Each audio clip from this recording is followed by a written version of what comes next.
ሰላም ጤና ይስጥልኝ ውድና የተከበራችሁ የማርቲ ገበያ ቤተሰቦች በዛሬው ዕለት በአንድ ሰከንድ ውስጥ አንድ መኪና የሚያቀርበውን አገርና እንዲሁም ሌሎች መረጃዎች ይዤላችሁ መጥቻለሁኝ። ይህንን መረጃ በመከታተል የምትፈልጉትን መረጃ መውሰድ ትችላላችሁ። ቆይታችሁን ከኔ ጋር አድርጉ። ላይክ፣ ሰብስክራይብ፣ ሼር እያደረጋችሁ ለሌላውም አድርሱ። አብራችሁን ቆዩ።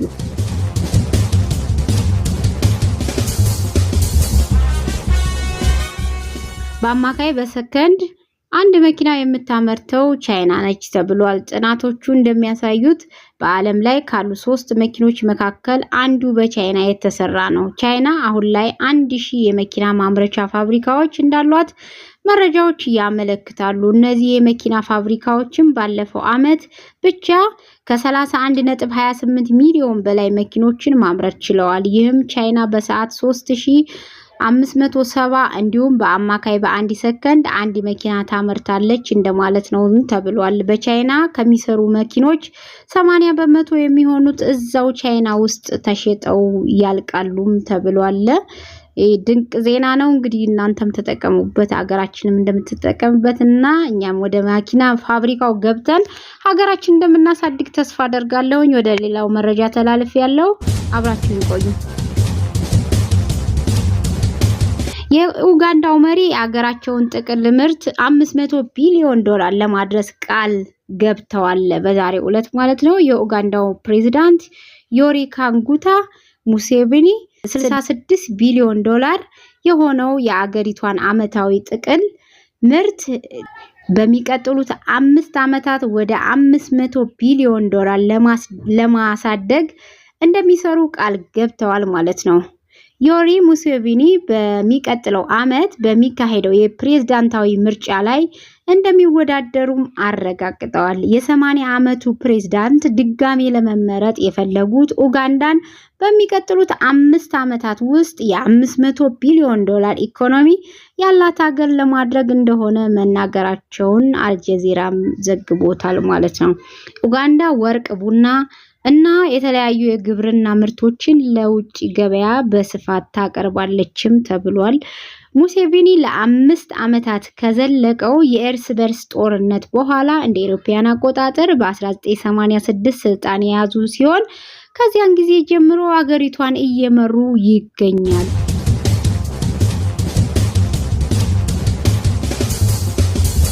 በቀጣይ ጠቅላይ ሚኒስትር አብይ አህመድ ዶክተር ማለት ነው ከዓለም አቀፍ አቶሚክ ኢነርጂ ኤጀንሲ ዋና ዳይሬክተር ጋር ዛሬ ውይይት አድርገዋል።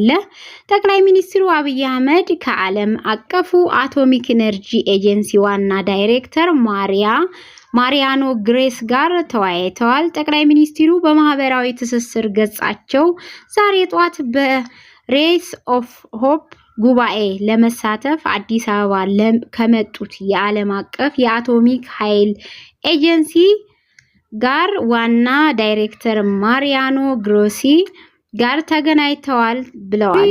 የዓለም አቀፍ አቶሚክ ኃይል በኢትዮጵያ የሚያደርገው ድጋፍ በካንሰር ሕክምና እንክብካቤ፣ የእንስሳት ጤና፣ የጸጸፍ ላይ ዝንብ ማጥፊያ፣ በኒውክሌር ኢንጂነሪንግ እና የቁጥጥር ማዕቀፎች ላይ ያተኮረ መሆኑንም ገልጸዋል። ውይይታችን በመካሄድ ላይ ባሉ ድጋፎችና የወደፊት የትብብር እድሎች ላይ ያተኮረ ነው ብለዋል።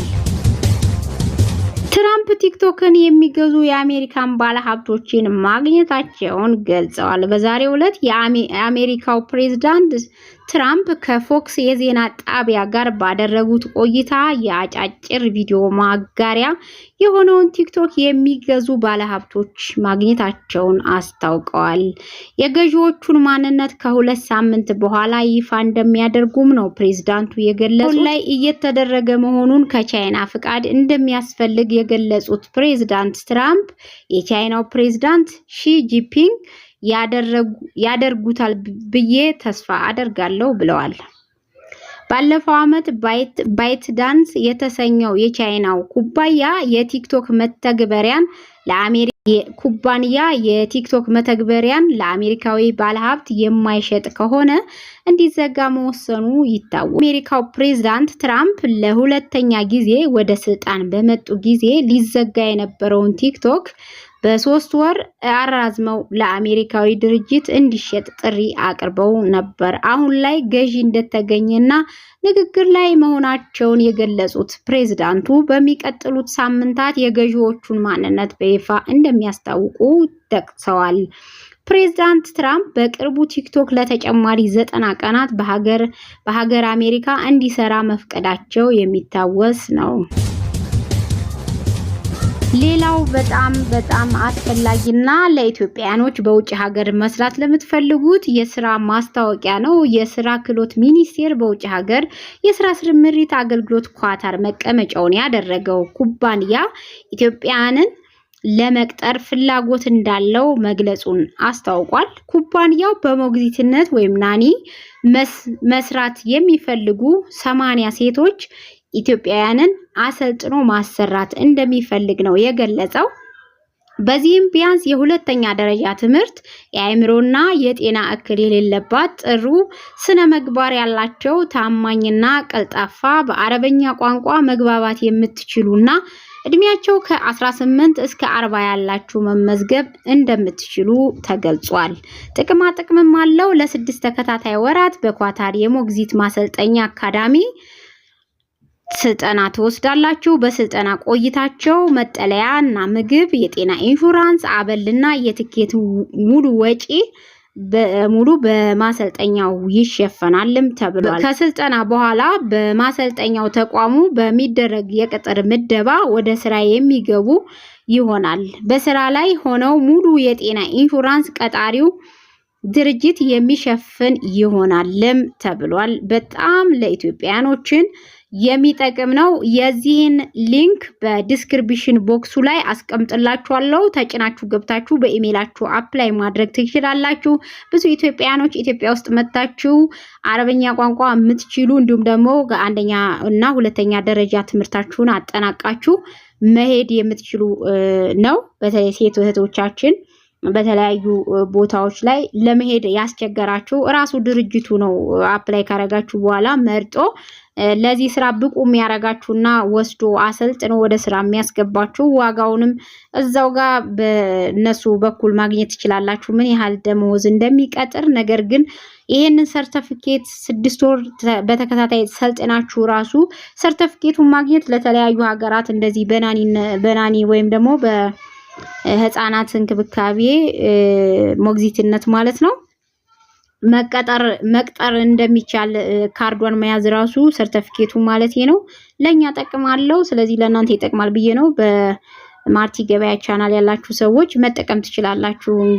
እንግሊዘኛና አረበኛ ቋንቋ የምትችሉ የትኛውም ሀገር ሄዳችሁ መስራት እንደምትችሉበት። ስለዚህ 1 አመት ወይም 2 አመት ካገለገላችሁ በኋላ ወደ ሀገራችሁ በመመለስ የተለያዩ ሀገራት ላይ የምትሰሩበት የስራ ፊልድ ወይም ሙያ ይሆንላችኋል ብዬ አስባለሁ። ለዛ ነው ይዤላችሁ የመጣሁት ተፈላጊ ስራ ስለሆነ። ለዛሬ ግን እነዚህን ይዤላችሁ የመጣችሁት አጠርና መረጥ ያሉ ትኩስና ለእናንተ ይጠቅማል ያልኳቸውን እንደዚህ በተለያዩ ጊዜ ለእናንተ ለማቅረብ ሞክራለሁኝ። በተጨማሪም ደግሞ የመኪና ሽያጫችንና የመኪና ግዣችን ይቀጥላል። እናንተ ብቻ የሚጠበቀው ይህንን ቻናል ሰብስክራይብ እያደረጋችሁ መረጃዎችን መቀበል ነው፣ ማዳመጥ ነው። ስትከታተሉ በደንብ መረጃዎችን መስማት ይኖርባችኋል። ሰላም ሁኑልኝ።